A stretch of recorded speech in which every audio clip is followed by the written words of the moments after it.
नमस्ते बच्चों। अब हम बात करेंगे बेटा एडवर्ड जेनर के बारे में।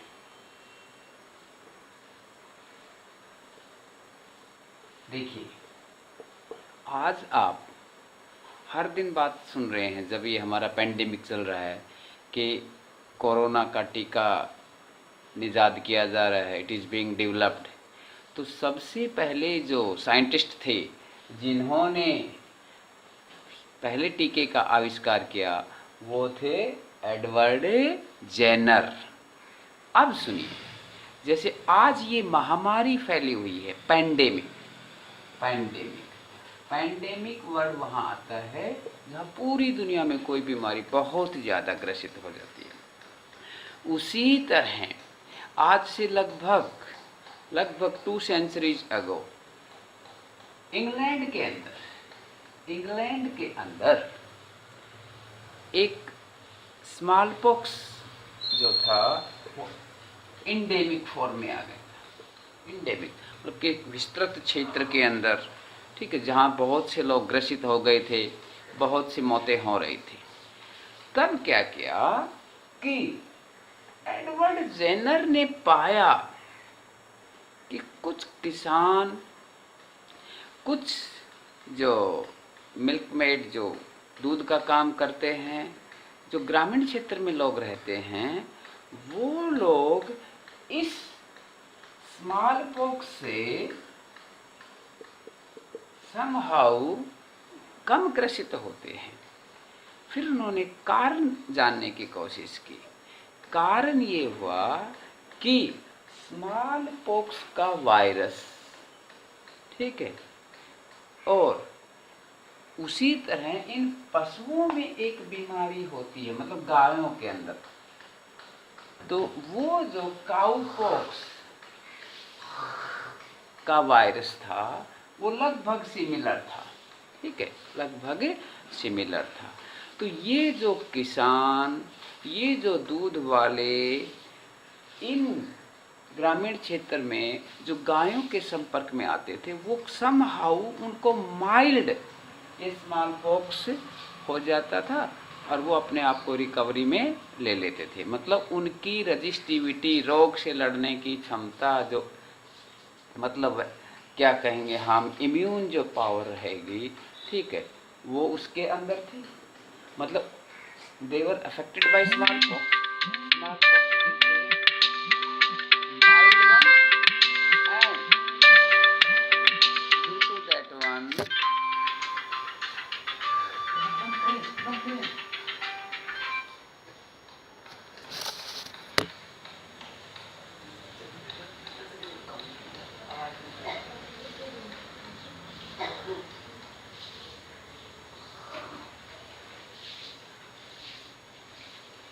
and due to that one they were not getting suffered from the smallpox.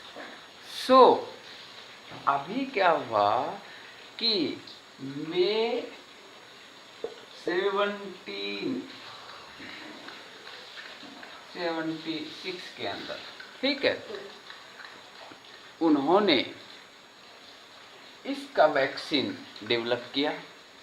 समझ गए? क्योंकि जो काऊ को लैटिन भाषा में बोलते हैं वैक्का, और काऊ पॉक्स को कहा गया वैकिया। So this technique vaccination was, ठीक है, came from in this way, ठीक है। तो इसका मतलब ये हुआ कि Edward Jenner was the first scientist who developed the vaccine for smallpox, and he observed that few of the rural person who were working with the cow, they were not suffering from such type of smallpox disease. Reason was that somehow they got the mild cowpox, and the virus of cowpox is somehow similar to the smallpox virus. So they were developing the antibodies inside their body. Okay, so On this basis, the vaccination was developed for the smallpox disease. Okay, and what will happen? The antibody will be formed, and these antibody, when in the actual infection, the pathogen will get enter, they will get kill the pathogen, and we will protect ourselves from this dreaded disease. In this way, the development of the vaccination came into existence.